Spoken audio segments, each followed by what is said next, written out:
Hey, good morning, everyone. Thanks for joining the Blockchain Fund launch call. We've historically hosted calls for sharing thoughts on the markets in general. Now we have a lot of interest in the Blockchain Fund itself. We're having a special call once a month to talk about that fund. I'd love to give an overview of the firm. Many of you are LPs or know the firm very well, but we have a tremendous amount of new investors that are coming into the space. The firm started in 2003 after I left Tiger Management, where I was the head of macro trading and the CFO. For a decade, we managed $1 billion of normal hedge funds. And then in 2011, I got interested in Bitcoin. And in 2013, we launched the first cryptocurrency funds in the United States.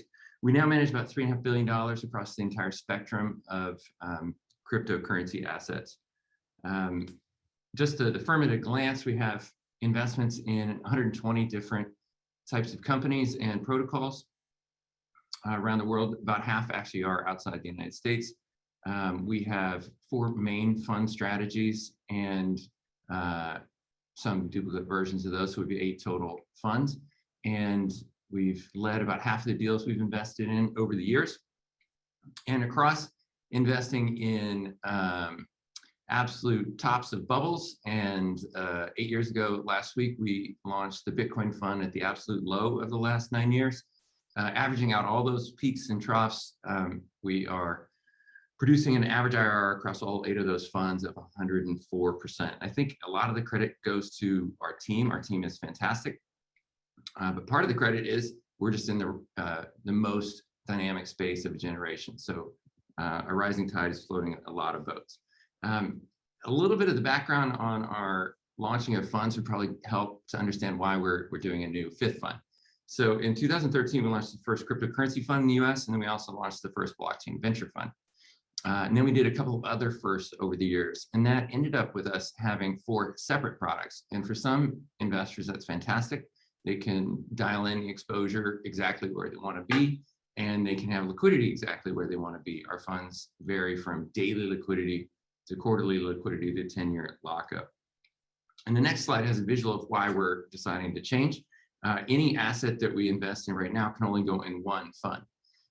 If it's venture equity, it has to go in our equity funds. If it's an early stage token that's not yet trading on the markets, it goes into our early stage token fund. And if it's already trading, it goes into our liquid token fund. This new fund, the blockchain fund, covers that entire spectrum. It's going to be investing directly in assets, so it's not a fund of funds, but you can kind of think of it in the same way. We're going to come in and do the same things we've been doing every day for the last 8 years, invest in the same things, but the assets will go now into a fund that goes across the entire spectrum. The blockchain fund will be our next venture product. We just finished investing venture fund 3, and all new venture deals are going into the blockchain fund. When we invest in tokens, though, those will be split pari passu between the 2 funds. So if we invest in early stage token, it will go in the early stage token fund and then also in the blockchain fund. And with that overview, I want to hand it over to my co-CIO, Joey Krug, to describe our thoughts on the opportunity. Thanks, Dan. So at a very high level, the way I would describe our thesis is that we think that this technology is sort of the underpinnings of a new financial infrastructure or completely new financial rails, similar to how the internet was the beginnings of a new information infrastructure. And so if you think about the internet, it really transformed both how information was created, but also how it was consumed. And the same thing is happening here. Traditional kind of fintech companies, they just put a user interface layer on top of existing rails, but with blockchain tech, you're basically replacing the existing rails entirely and are opening up the field to tons of different financial market innovations, which we'll talk about in a moment. But if we go to the next slide, we can kind of talk about, here you can see the evolution of protocols over time. So when Bitcoin first came out, the main problem that it solved is it solved this problem called the double spend problem. How do you basically have global digital peer-to-peer money where you can send it from point A to point B globally 24/7 in 10 minutes to an hour at very low fees? But how do you do that where I can't send both Dan and Paul the same money twice? How do you prevent counterfeiting is basically the problem. And Bitcoin solves this in a really elegant way involving mining, which is kind of out of the scope of this call. but that was the key innovation or key insight behind Bitcoin, which other digital currencies had never really solved that problem before. And with Ethereum, Ethereum added a really fascinating concept to this. It added the idea of what if you programmatically allow people to control the money? And if you think about finance and legal contracts and every sort of financial contract you could enter into, they're basically really, really glorified if then else statements surrounding money. You think of like an option, if the price of a stock is above or below a certain level, a certain payout happens. If you think about, a swap agreement, you're, paying a delta in something like interest rates as an example. They're really simple programs, basically, that have kind of blown up into really complex legalese. And the idea with Ethereum is, what if you just make these actual computer programs? And we'll talk about some of those use cases in a moment. The one downside of Ethereum is today, it's not very scalable, although that's changing very rapidly with things like layer twos, which are things built on top of Ethereum that enable it to scale. Ethereum itself is working on ETH 2.0, which is a more scalable version of Ethereum. And then there's also other blockchains, things like Polkadot and Near, that are more scalable sort of from day one. One interesting thing that Polkadot has, it has these sort of interoperability benefits. If you launch what's called a parachain on top of Polkadot, this is a blockchain, sort of like its own blockchain that can interact with the main Polkadot chain. It can also interact with any of the other chains built on Polkadot. And that gives you a lot more scalability and also a lot more flexibility as an application developer.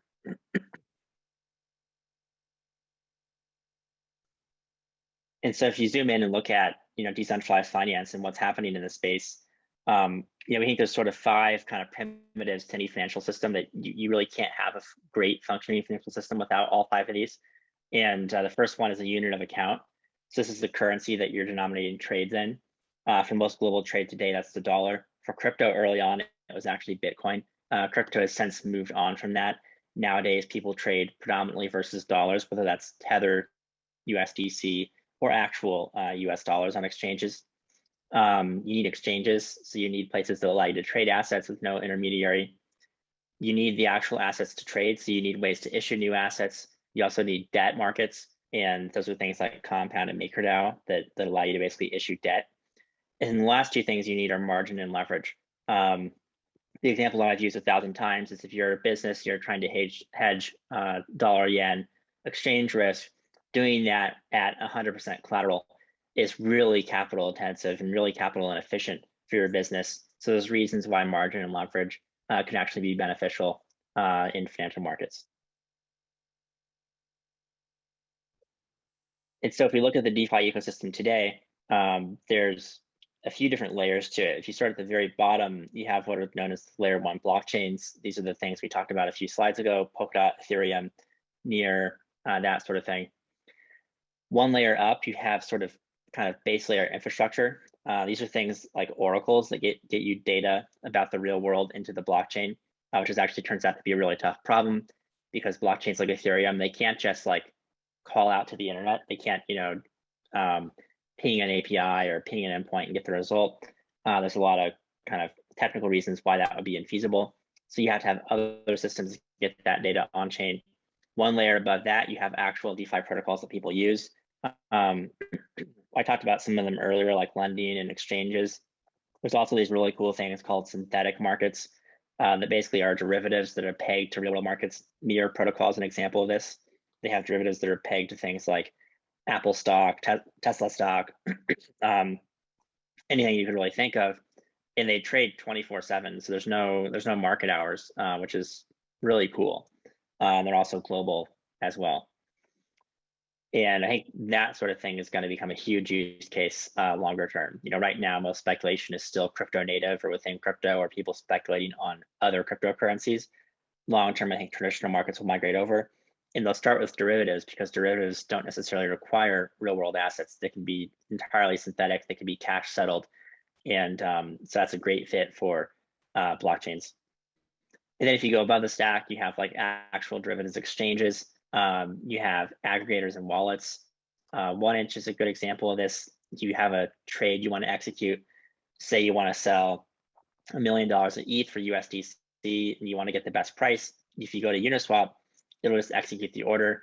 You may get the best price, you may not. If you go to 1inch, it'll check every decentralized exchange and see which combination of exchanges is going to give you the best price. And then it will automatically, you do one transaction, it'll automatically execute your order across as many as it needs to give you the best rate. And I think that's a really powerful tool. It's sort of like a broker, but it's a decentralized one. And that exists on the aggregator layer or the UI layer. Long-term users are not going to go directly to a protocol like Compound or a protocol like Uniswap. They'll instead go to these user interfaces that kind of sit on top of them. And so if you look at the growth that's happened in DeFi, there's two metrics that people like to look at. One is value locked in DeFi protocols. The other is trading volume of decentralized exchanges. And both of them have grown pretty exponentially since last year. In June of last year, there's a few billion locked in DeFi protocols. This year, it's around 100 something billion.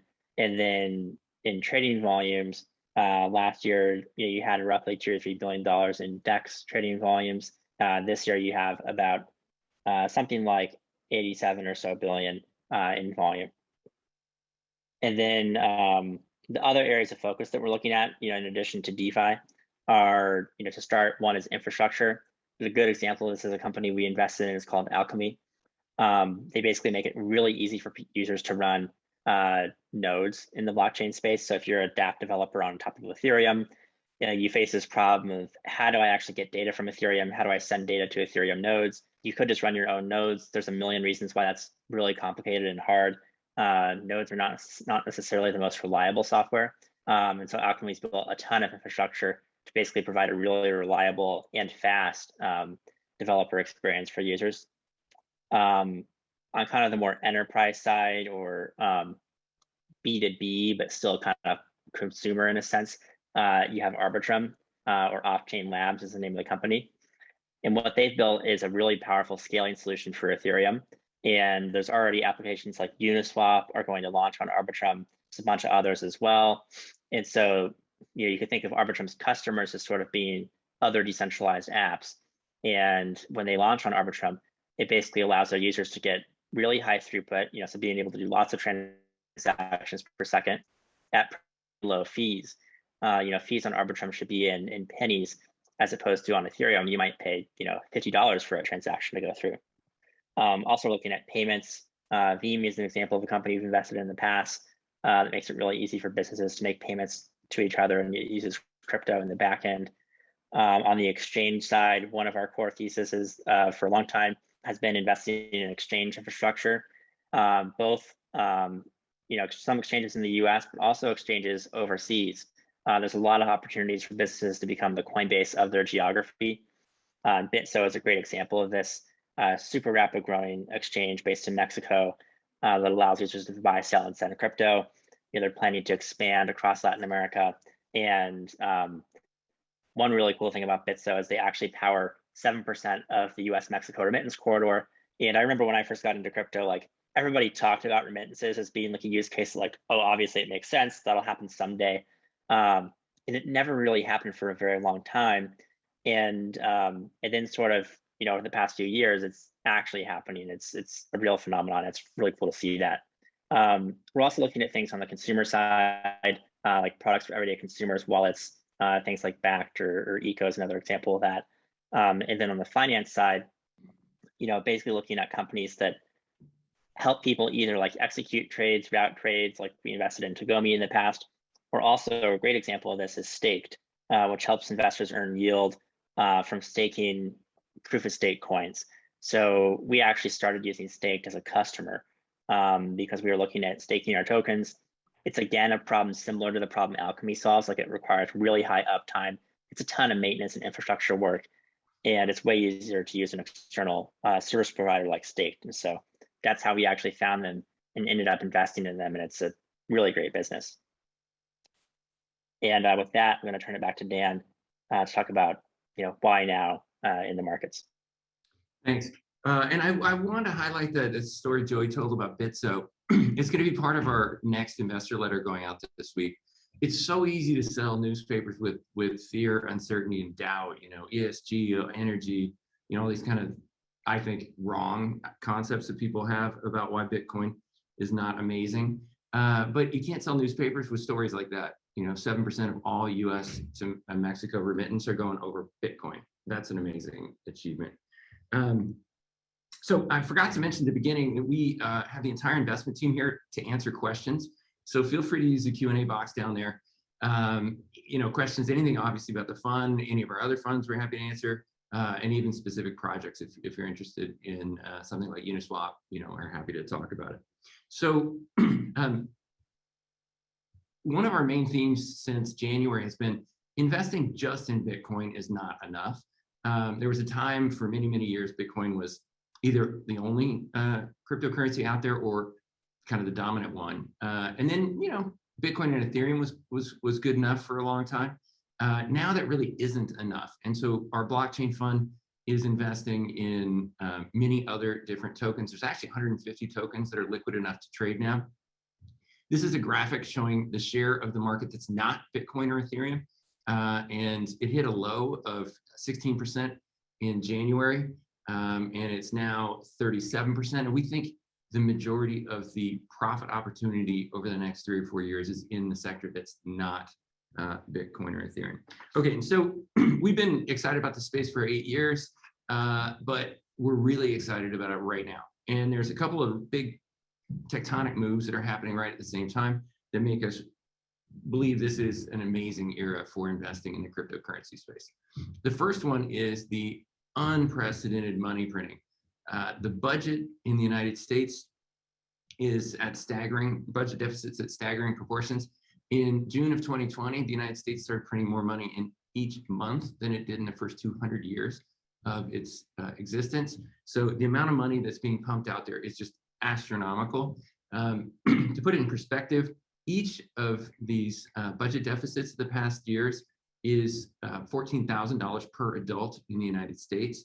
And that compares to the cost of a vaccine dose of $14. So we're spending 1,000 times more each year on kind of band-aids for the results, economic results of the virus than we are in actually fighting the virus.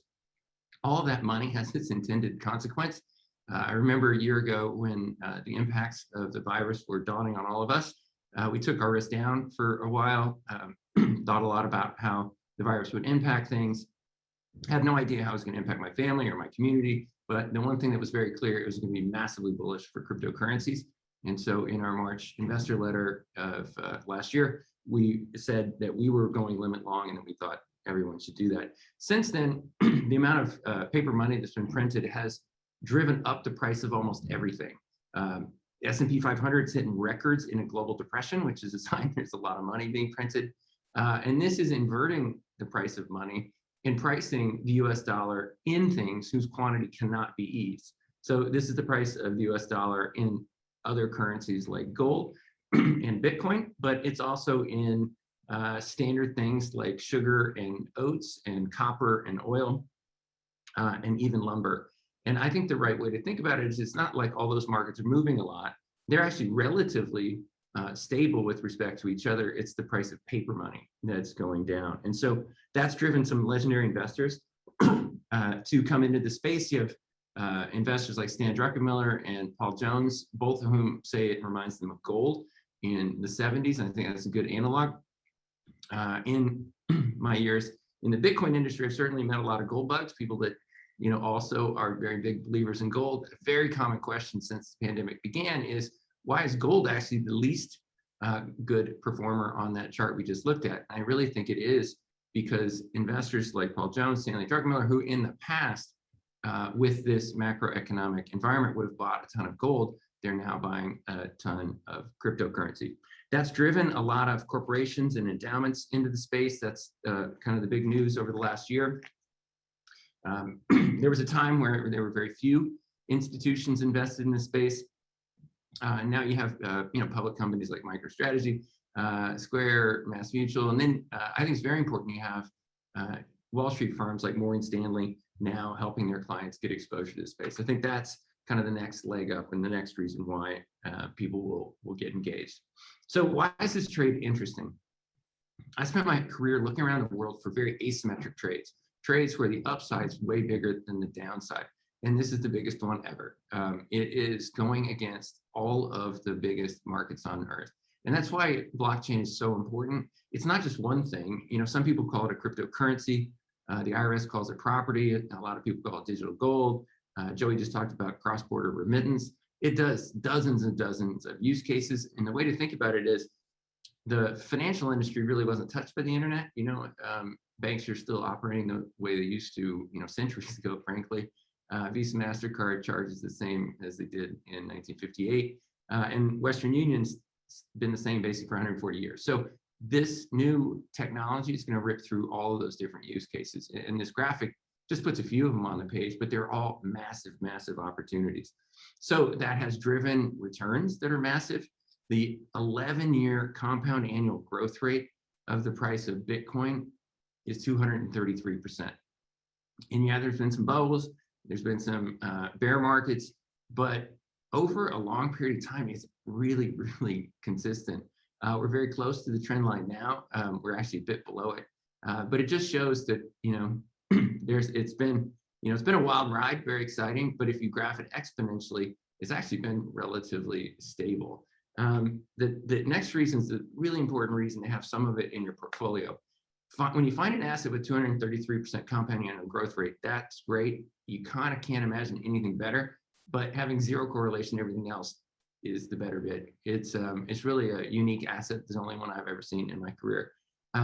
Bitcoin has a 0.08 correlation with the major asset classes of the world.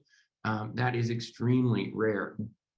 I started out as a bond trader and I came to work every day and all I thought about was bonds. I had no clue what was going on in the equity market, didn't know anything about commodities. I just traded bonds.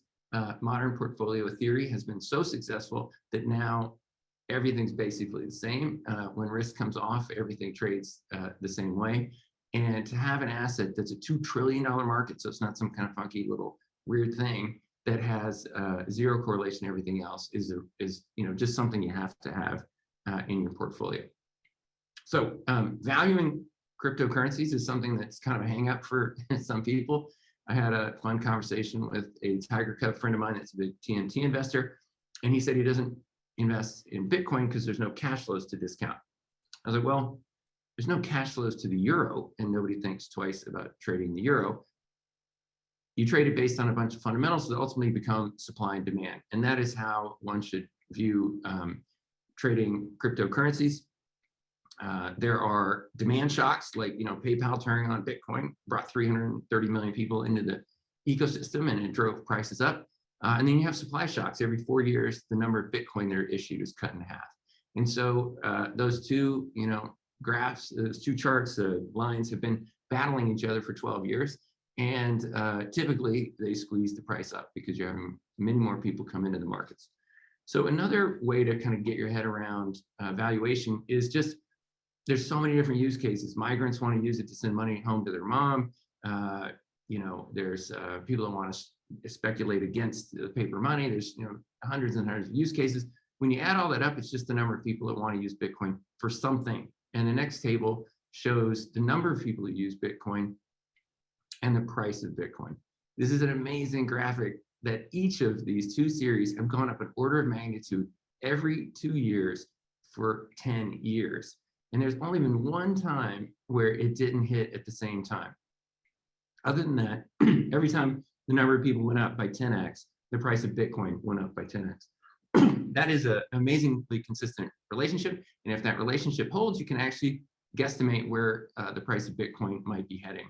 There are 3.5 billion people on Earth that have a smartphone, and that's the only thing you need to be in the financial world of Bitcoin. And if those people all started using cryptocurrency, you get to a price of $700,000. And I know there's a kind of a arms race in the pundit space for everyone to come up with crazier and crazier forecasts for the ultimate price of Bitcoin. I like this one because it actually has some basis in reality, and it sounds about right. At that level, it would be about 15% of global money supply, which sounds perfectly reasonable to me. All right, and so one of the arguments against investing in Bitcoin is it's too volatile. And, you know, I'll admit it's 70% volatility. It's, you know, it's a highly volatile thing, but the volatility is almost all on the upside.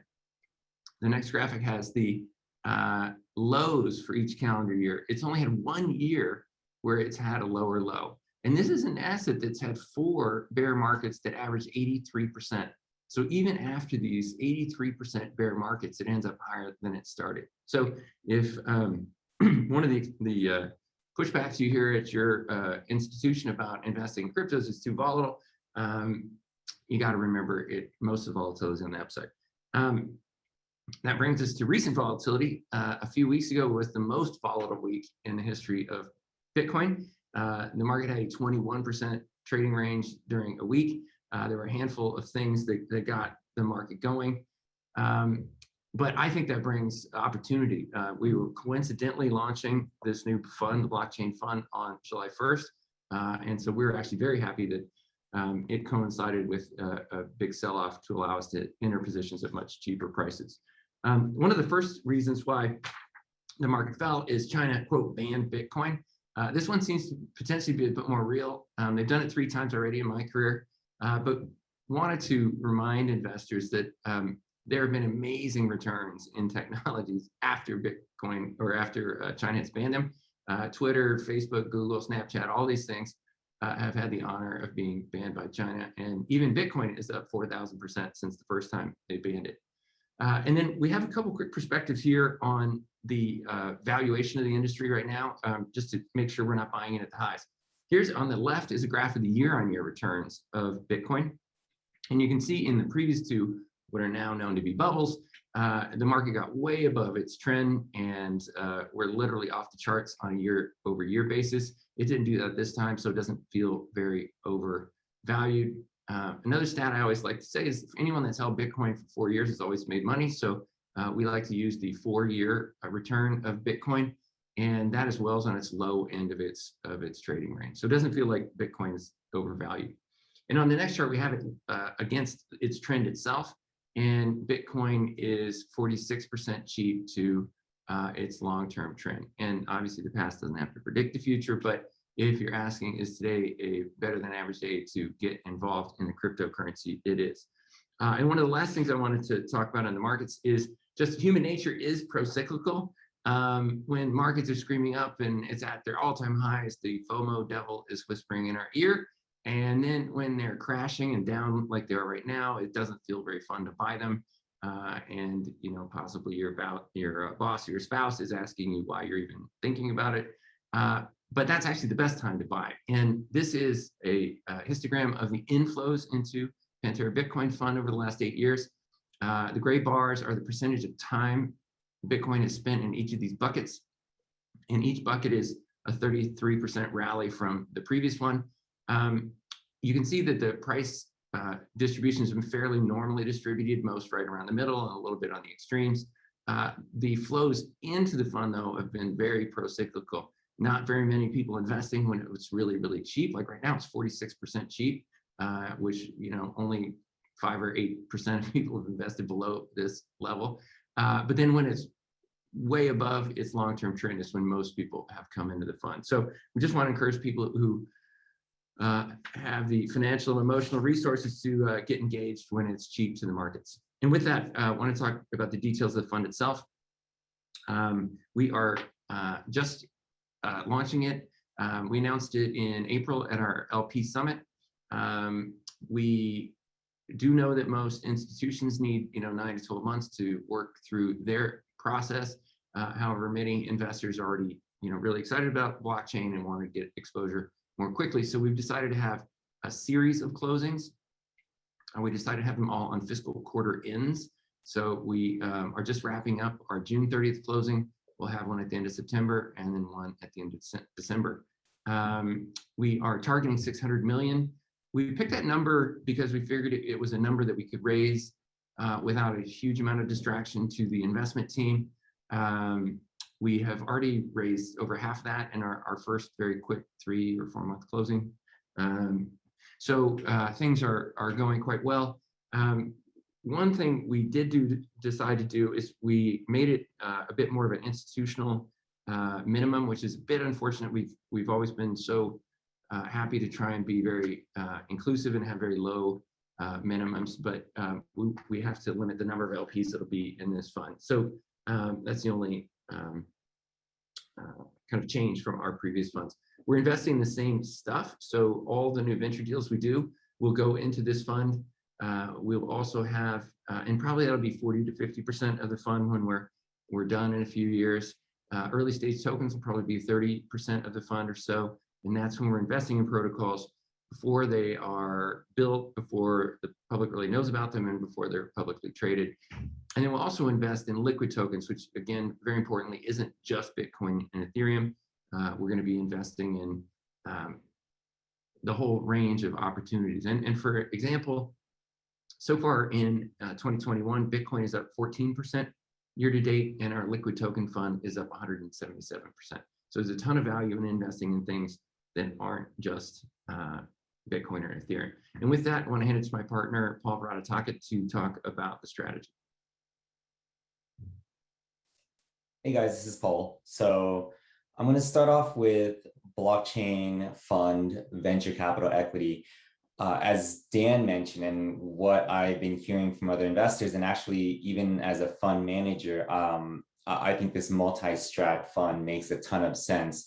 While I'm diving into the equity portion and then the early stage token portion, to be able to just kind of put them all in one fund, I think is going to be very helpful, because a lot of early stage companies, they start off with equity and then they do tokens, or the other way around, they start off with tokens and they find a way to make money off of revenues and bring value to the equity. So to be able to have both strategies in the same fund, I think makes perfect sense. To start off on the equity side, it's not too different from what we're doing right now. You know, for us, we feel like we've done a great job investing very early on, being the first institutional capital, being in the first institutional round, whether it's in the seed or the Series A.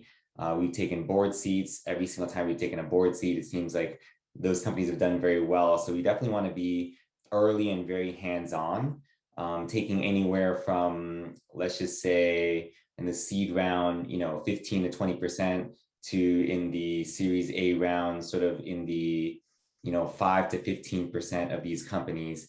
And I think the difference here is we are seeing the maturation of the industry, whether they are companies that raise slightly larger rounds in the beginning, or companies just getting to the Series B level. And for us, we want to be able to participate in the Series B. And so, there may be some rounds where we lead the Series B, or we participate as a smaller investor or a co-lead to another firm that leads the Series B. We want to be able to have that flexibility. Therefore, we could be doing check sizes that are a little bit larger, maybe up to $15 million. But nevertheless, focusing on seed and all the way up until Series B, I think really gives us the opportunity to lead those deals, have the capacity to do so, but then potentially fit alongside some of these larger growth stage funds or other non-crypto VCs, and potentially strategically co-lead with them. So that's kind of the strategy for the equity side. In terms of the focus areas, we're still going to be doing some infrastructure, and we're going to be moving over to the application side. So one of the most common questions I get is, how does this differ from the last fund, or Venture Fund 3? Well, the difference is we're not doing much around layer one scalability anymore. What we're doing are infrastructure or applications that help bridge a multi-chain world. So that means that now that we have many blockchains, there needs to be bridges across the different blockchains, applications across the different blockchains, and also applications that are specific to certain blockchains. So that's one difference. Another difference that I see is basically we're going to be doing a lot more consumer stuff, consumer infrastructure stuff, which means sort of neobanks or interesting consumer applications using properties of blockchain around immutability, such as things like NFTs or things in the metaverse, things that are sort of bringing the interaction between brands and consumers. And so the consumer side of things, I think, is going to become a larger part of blockchain. And that's really how it's going to get blockchain into the mainstream. So now we're going to talk about early stage tokens. Early stage tokens, just to remind you guys, we're getting in very early first and second rounds into token projects or projects that likely will have all of its value or most of its value in tokens. There could be sort of an equity component too, but it's going to be pre-launch tokens. So really, before they launch, getting in, being very hands-on with these companies. Therefore, we're targeting, let's just say, maybe 5% in the seed round and maybe another 5% in the Series A in terms of token network ownership. And the types of, I think we're going to be focused on the sort of seed and Series A, but similar to blockchain equity, there's going to be growth stage deals that give us an opportunity to deploy a bit more capital. And these growth stage deals are going to come in two ways. They're either going to be, because from 2017 to now, the big shift is we are seeing multi-rounds before companies go public. And therefore, I think there is going to be a Series B round that happens for early stage projects. They're going to take a little bit more time, figure out the regulatory strategy, figure out the product market fit, and then go out and launch. Or we're going to see centralized companies, for example, like exchanges, like Bybit, build a centralized company and do very well, and then figure out a token strategy that makes sense, that kind of ties to their cash flows. And for instance, we invested 8 figures in that company, and therefore that gives us the ability to sort of deploy a little more capital. So I think for us, it's going to be anywhere from 1 to maybe even $20-30 million potentially for some of these early stage token deals. And the primary focus of the early stage token deals will continue to be on infrastructure and decentralized finance. I think it's going to expand over to DeFi use cases around insurance, different types of lending, credit, data exchange, etc. I'm going to pass it over to Joey to talk a little more about the liquid strategy. Awesome. Thanks, Paul. So on the liquid side, I'd say there's a few different things that we're doing, but at a very high level, the idea is to offer actively managed exposure to liquid cryptocurrencies. I'd say we mostly trade things in the top 75 or so by liquidity. Liquidity is our main constraint as opposed to market cap, because we're looking for positions that we can get in and out of fairly quickly. And at the highest level, the way I think about it is we're focusing around decentralized finance. Within DeFi, there's different categories that you can invest in. You can buy, decentralized exchanges, lending protocols, derivatives exchanges, and a bunch of other kind of miscellaneous things. And so we're trying at a high level to decide what's the weight between those different categories. And then within those categories, which assets do we want to buy? Is Aave cheaper than Compound, or is the reverse true? Is there a reason that something's going to fundamentally change with, say, Maker that we think makes it undervalued versus the market? That's an example of an actual trade that we did last November. We bought a bunch more Maker in our liquid token fund because we thought the market was underappreciating some aspects of their design, and it ended up outperforming. And so we're looking at things from that standpoint. Then the next question is, how do you size positions? And we're trying to basically balance their risk, but also upside.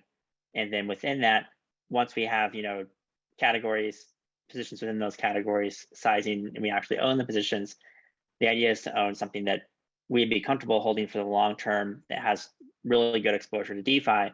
But then the next thing we do is we actively manage that risk. So, monitoring, as the compound and Aave example, do we think that the one that's undervalued has now become overvalued? If that's true, we might reverse the position and cut the size of one down a lot and increase the size of the other a lot. And the last thing is risk management from a more macro level. When the market was overheated in January and February, we de-risked about 30% or so of the liquid token fund and then redeployed near the lows. The idea there is to do really high conviction trades. We think crypto is something that's going to go up many, many multiples, as Dan mentioned, over the years. And so it's not an asset class where you want to be flat or short for any long period of time. And so when we de-risk, we're trying to find trades that are very high risk reward, where we think there's a 70% chance that the market's going to go down and only a 30% chance that it's going to go up. That means that we're not going to de-risk every time, but we're trying to basically add alpha from those de-riskings. And the idea is that if you start with 100 ETH and you end the year with 120 ETH, that's a win on a relative basis, even if the price of ETH itself has went down. And so that's sort of the objective for what we're shooting for there, is using risk management to basically add alpha to the fund, but we're not optimizing for like a Sharpe ratio. We're not trying to basically avoid as much downside as possible. We're instead trying to maximize the upside. And the last thing I'd say is on the liquid side of things, this is something that our firm is suited to do quite well, especially with Dan's background when he was head of global macro trading at Tiger back in the 90s. I think that gives us, one of many advantages we have on the trading side. There's also a huge amount of data that we have, even though the strategy in this fund isn't a quantitative strategy. There's still tons of data and things that we've built from our quant strategy that provides value on the discretionary side, particularly when deciding things like when to de-risk or put risk back on. And so those parts of the firm add value to the blockchain fund, even though it's a different strategy.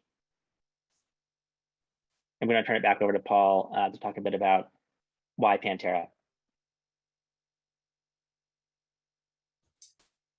So we see a few categories here on the Pantera Edge, and I'm going to talk, I guess, in a sequence where it kind of starts off with things that are a little bit more table stakes to things that I think are really just unique to us and unique to Pantera, unique to crypto firms. So I'm starting off with technical talent. I think that when we started investing into especially protocols, having Joey and having Lauren and having others within the team that have technical talent to be able to read through these white papers, be able to look at technologies and securities of centralized companies and make sure that things are up to par and make sure that things can scale and things are actually possible and reasonable, I think is very, very important.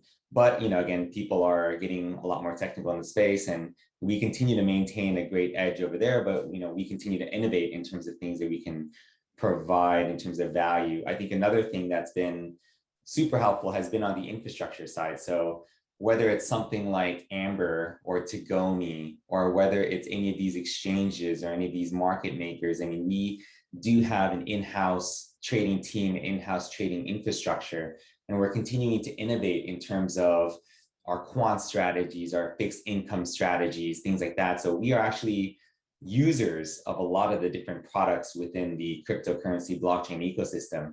And it's very natural for us to invest into companies that we derive value from, and even companies that we don't derive value from, while providing sort of value to different parts of the ecosystem. We build up a lot of credibility, we built up a lot of experience that we can impart to companies from a governance perspective. So that's something that's fairly unique. A lot of people just kind of outsource a lot of their things and really just can't use a lot of the different products or tools, and then of course can't provide as much value when they invest. And then really just kind of starts off with the team itself, starting off with the partner level, but everybody else around us. Dan, myself, Joey, I know Dan's mentioned it quite a few times, but we're very, very complementary. There's not too much overlap, whether it's everything from sort of the style that we interact with our portfolio companies to the value that we provide, whether it's on the hedge fund liquid side of things, the technical operational side of things, to the business development, marketing, strategy, side of things. We all provide different aspects, and then you go across the rest of our team, our institutional executive team, our platform team, our investment team, very just different and diverse, but very strong skill sets. And I think that also includes our new platform team, focusing on hiring, recruiting, focusing on governance and marketing, and legal, regulatory. We're really sort of being able to have experts in different fields to help companies as they navigate their journey through the blockchain space.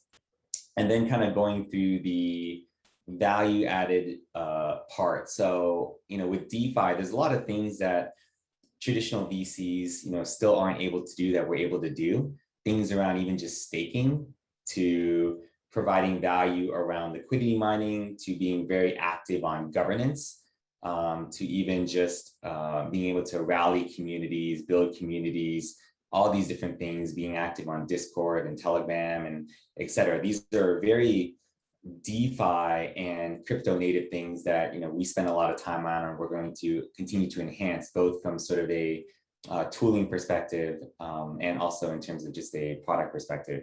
And then the last thing that I would talk about is our network. I mean, being in the space, being thought leaders, having connections to all different types of folks, especially starting off with our community, but even just our LPs. I mean, we have a very wide LP base that we can tap into, and that is different from even some of the larger funds out there.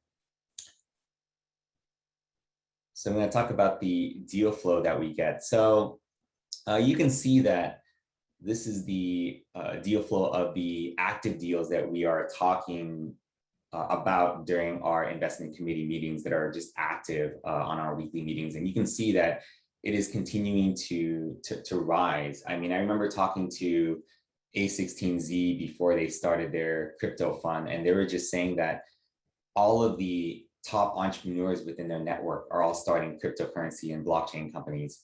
And so for us, I mean, we're seeing, just higher number of deals, higher percentage of quality deals, higher quality of entrepreneurs, more balanced entrepreneurs, serial entrepreneurs coming into this space.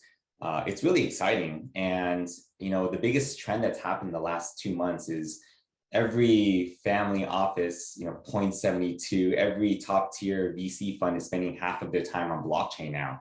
And just the interest, the mind share, the capital that's coming into this space is just unparalleled. And that really will lead to more and more entrepreneurs. I'm seeing a lot of Web 2.0 companies coming into this space. And I think the opportunity is tremendous. For us, it's really just continuing to provide the differentiators and provide the value add, but there's no slowdown in terms of the opportunities out there. I'm going to pass it over to Joey for some performance stuff. Thanks. So on the performance side, so there's a lot of numbers on this slide, and we'll send it to people after so you can review it on your own. I think the way I'll talk about this slide is in terms of IRRs and compound annual growth rates, just to keep it using kind of a common framework here. And so if you look at our first fund, the IRR was about 41%, and the fund was a 7X. Fund 2, very similar IRR, about 40%, and the fund was just under a 5X. Fund 3, which is still a really nascent fund, it was launched in 2018. It's already a 6.4X with an IRR of about 175%. And that's on the venture equity side of things. If you look at early stage tokens, we have 2 funds. We have our US one and then our offshore fund. Our US fund's compound annual growth rate since inception is 77.5%. And our offshore fund is about 97%. If you look at the liquid token fund side of things, we have our Bitcoin fund, which is the very first fund we launched. That's growth rate is about 116% annualized. And our liquid token fund is about a 41.2% compound annual growth rate. And I think the thing that's really interesting here is that fund is the fund that we launched. It's sort of our only kind of poorly timed fund launch. We launched it basically right at the peak of the market. But what's still really interesting is if you invested in that fund at inception, your compound annual growth rate is still 41.2%. And that was launched literally at the peak in 2017. And so I think that's just a testament, as Dan mentioned earlier, to how powerful this asset class is and really how big of a wave this kind of tech is going to be. And also from a price action standpoint, how that kind of manifests. If you look at things from an alpha generation standpoint, we can go to the next slide, this one. People often ask us, why not just buy Bitcoin, or why not just buy Bitcoin and ETH? And that's totally a great way to get started. It's one of the reasons why we still have our Bitcoin fund. But I think if you look at from a performance standpoint, there's a lot of reasons why you wouldn't just want to buy Bitcoin or just Bitcoin and ETH. If you look at year-to-date returns, Bitcoin's up about 17%, and our liquid token fund's up 197%. Our early stage token fund's up 165%. If you look going back to January of last year, our early stage funds up just under 1,600%. Our liquid funds up about 1,000%, and Bitcoin's up about 374%. And so that's from like a pure kind of price appreciation standpoint, why you wouldn't just want to own Bitcoin. from like a actual practical standpoint too, if you think about it, Bitcoin is really digital gold. There's a lot of stuff happening in decentralized finance that isn't just digital gold. And then if you look at Ethereum, the analogy I like to use is in the first 5 years of the space, you wanted to own Bitcoin. In the next 5 years of the space, you wanted to own ETH. Those are kind of like the best single performing assets, especially on a risk reward basis for those 5 year periods. I think for the next 5 years of the space, you're going to want to own DeFi. So even just going to the market today and just buying ETH and thinking I'm getting all the DeFi exposure I need, I think that's actually not enough. You're going to want to own a diversified portfolio of this stuff, because I think that's what's going to be the best performing asset over the next 5 years. And that's how we're positioning our funds to benefit from that. And with that, I'll turn it over to Dan to wrap things up. Joey, I love that. I love that. That's the right way to think about it. Where the opportunity is changes during different eras. And although Bitcoin's been amazing and it's still going to go up a ton over the next 10 years, more of the opportunities in ETH and even more than that in DeFi tokens. So I want to go over the structure of the fund. Yeah, there's a lot of great questions. I'll try and answer them all as we go. We wanted to combine kind of the good features of both venture and hedge funds. And so this is mainly a venture style fund. It's a 10-year lockup fund, has a 5-year investment period. What's going to happen is during that 5-year investment period, we'll be able to recycle tokens. So if we invest in an early stage token, 2 or 3 years later it goes live and starts trading, we'll be able to invest that in additional early stage tokens. But after the 5-year investment period, anytime we sell a token, it goes back to LPs.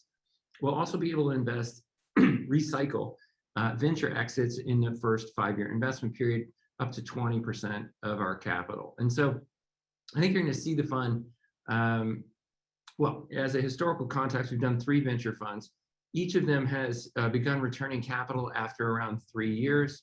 And then after 5 or 6, started returning multiples of capital. I think you're going to see the same here, that if we're lucky enough to have good performance, we're going to have capital coming back after 3 or 4 years.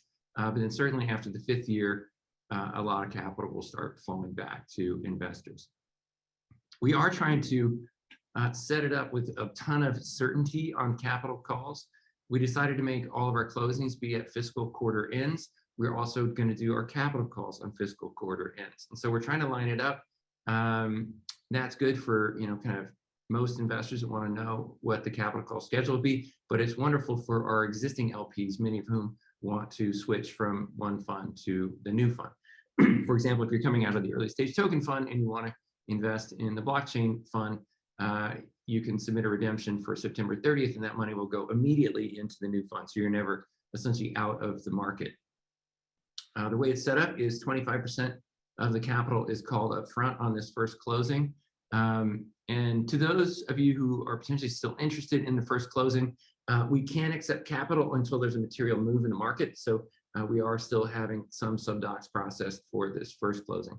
To the extent you don't invest in this first closing, you come in on the next closing, essentially you'll be doing that first 25% capital call, and then the capital call for the September quarter end, which is roughly 15%. That's the number you should have in your head. So for those of you who plan to commit at the end of September, it would be roughly 40% of the commitment called up front, and then something like 10 or 15% called at the end of every fiscal quarter thereafter. There were questions on how the fund will be marked. The fund will hold things at cost unless there is a different price. So to the extent we're invested in liquid tokens, those will be marked to market. And so the NAV at the next closing could be higher or lower. And if we hold early stage tokens or venture, those will be held at cost unless they've had a new round, or in the extreme, they're impaired already and have to be marked down. So and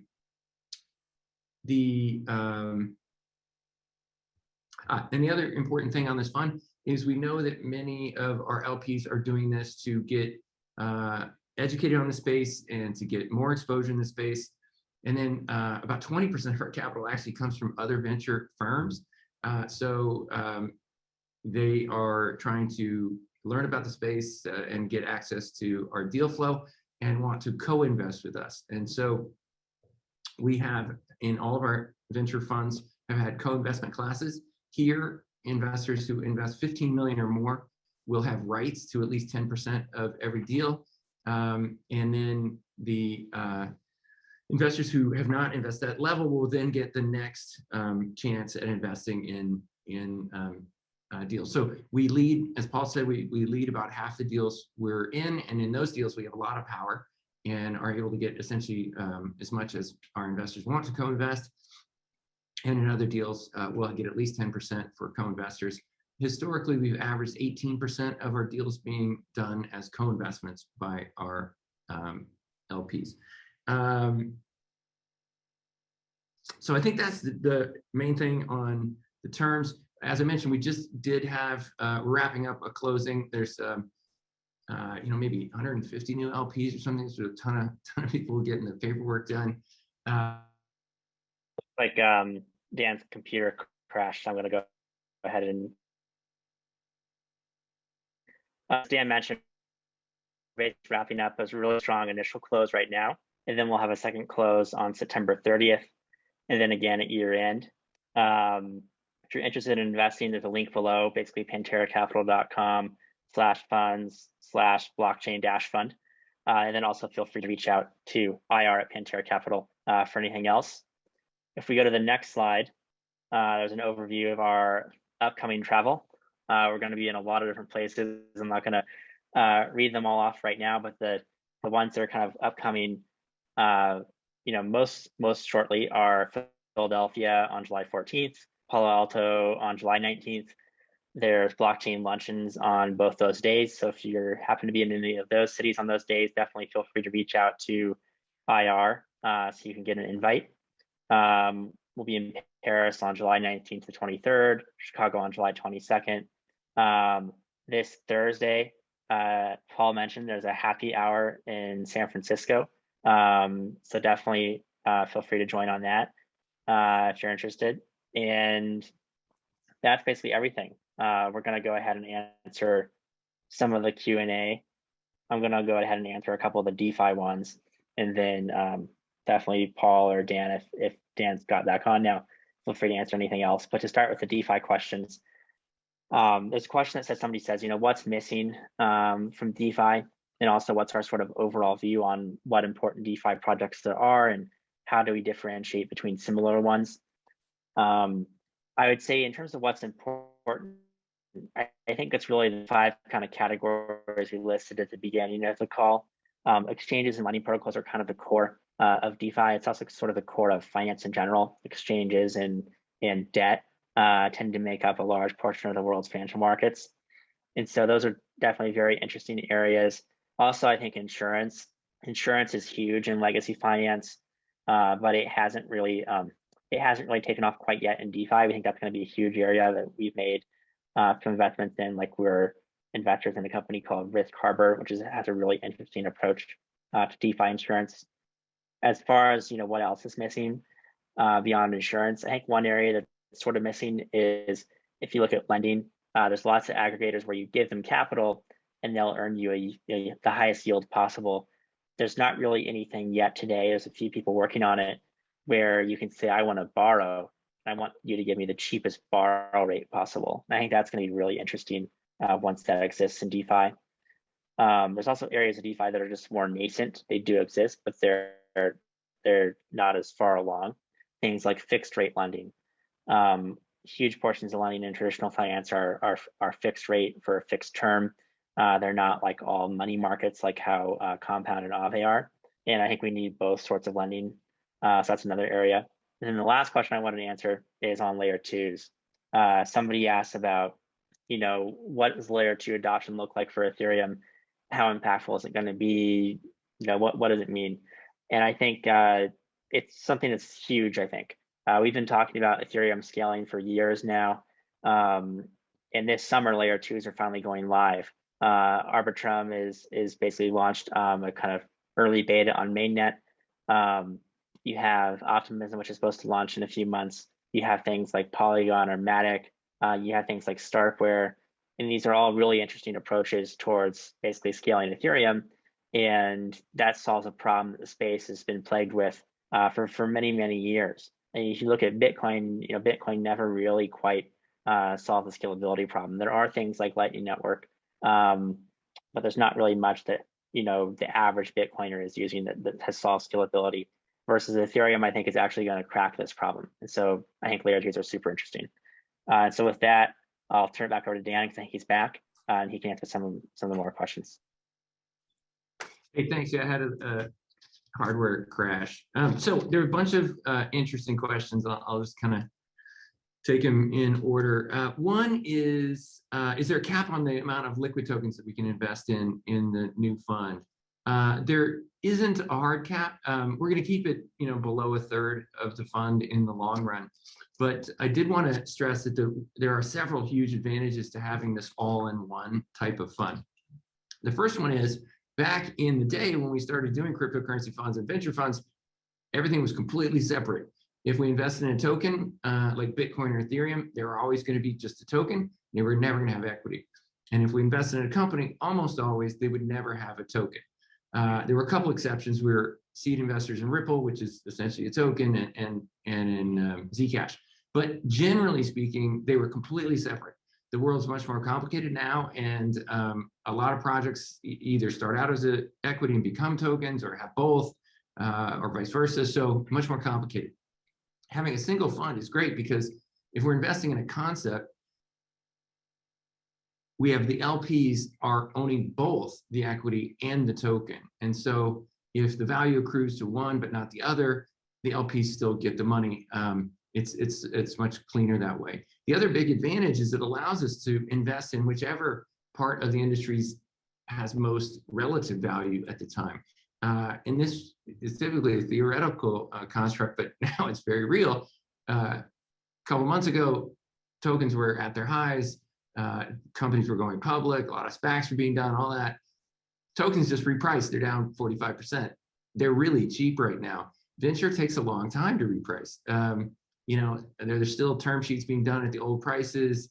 Founders still want to get the old prices they heard from people. So it takes 6 to 9 months for venture valuations to drift back to reality. And so in this new fund, we can actually trade those pendulum swings. Right now, the fund is actually mainly long liquid tokens.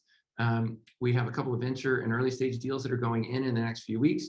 And in a few years from now, maybe it's going to be mainly venture if venture is much cheaper than tokens. There was a question on a correlation over time. Yeah, historically, in the 10 years so far, Bitcoin's had zero correlation to everything else. It's had that because no one owns it. In 10 years, when everyone owns blockchain, it will be highly correlated. So the kind of the silver lining is, it won't be uncorrelated forever. But if you get in now, it's going to have low correlation for the next 4 or 5 years, and then 10 years from now, it will be correlated with everything else. We have a little tagline on the bottom of our investor letter: "Put the alt back in alternatives." Everything's basically the same, and blockchain is the only thing that's still alternative. There was a question on our price forecast, and in particular the halving forecast we put out in April of last year. When Bitcoin is at 8,000, we forecasted it would grind up to 115,000 in the summer, late summer of this year. As of April, it was literally exactly on that forecast. It hit 62,698 on exactly the week we forecasted to do that. And then all this, China Bitcoin ban, Elon Musk, ESG stuff all flared up. In trading, when you're long and it's not working, there's a saying, "Are you early or wrong?" And you have to think through whether you're wrong. This time, and there's been some really severe bear markets in the 8 years we've been trading this, and there have been some times I was really sweating it. This time, not at all. I think that the things that drove the market down are all incredibly fleeting. We're going to tackle the very touchy topic of ESG in our next investor letter that's going out in a few days.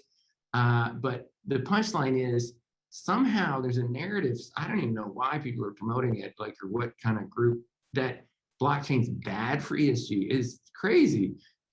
There's one blockchain, the Bitcoin brand blockchain, that does consume a lot of electricity. Most of the other blockchains don't consume electricity. And then, everything has cost in life, right? Like, aluminum consumes 6 times as much electricity as Bitcoin, and no one complains about aluminum, right? So there's a lot of ways you can put Bitcoin energy consumption in perspective. The main one, though, is people forget the S and the G.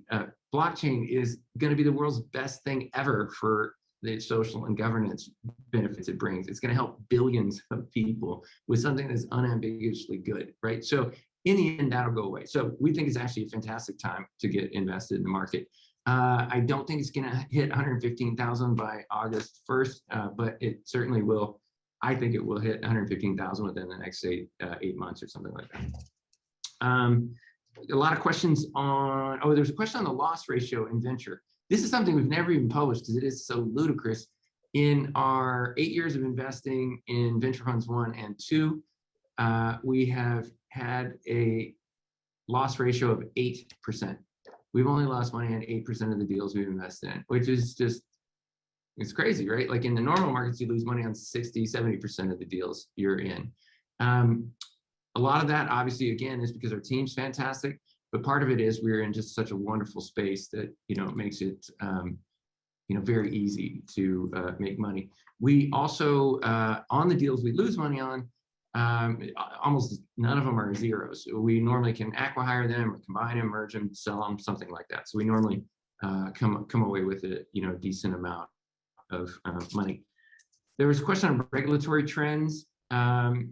In general, regulation everywhere on earth has been fantastic. The US is a good example. Almost all the regulatory bodies were ruled a long time ago, and in every case, the best possible way.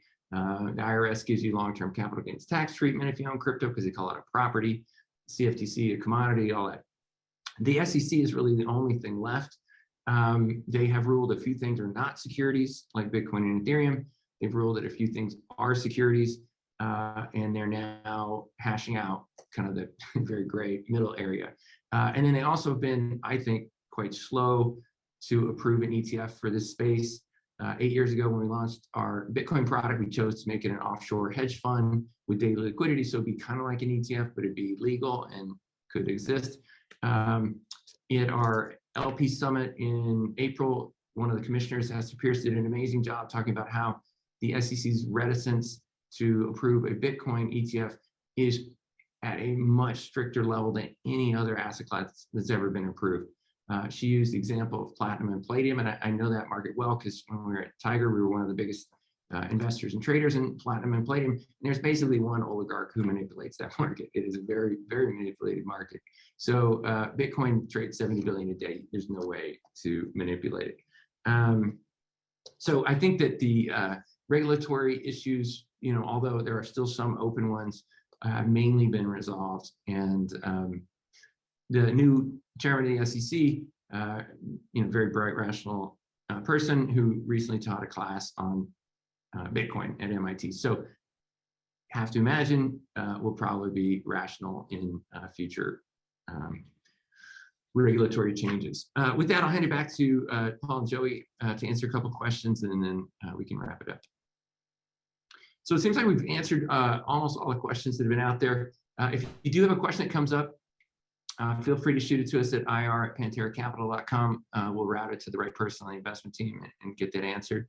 But thank you all so much for participating. Hope to be partnered with you.